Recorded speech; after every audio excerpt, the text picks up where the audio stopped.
বান্দা মনে করে তামাম জিন্দেগির গুনাহগুলো মাফ করো।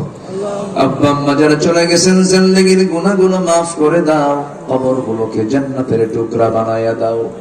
দোয়া শিখিয়ে দিয়েছে, আওয়াজ দিয়ে সবাই আমার সঙ্গে ঠোঁট মিলায় বলে না, রব্বি রাহমহুমা কামা রব্বায়ানি সগীরা, রব্বি রাহমহুমা কামা রব্বায়ানি সগীরা।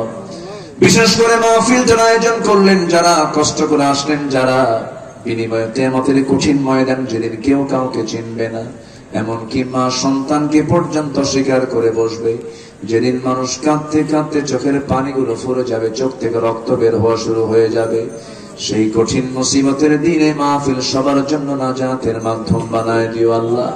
মাদ্রাসাকে কবুল করো, শিক্ষক ছাত্রদেরকে কবুল করো, শুরু থেকে আজ পর্যন্ত যত ভাই দান করেছেন, প্রতিষ্ঠানের জন্য যারা মেহনত করেছেন, অনেকে দুনিয়া ছেড়ে বিদায় নিয়েছেন, কবরগুলোকে জান্নাত বানায়া দাও।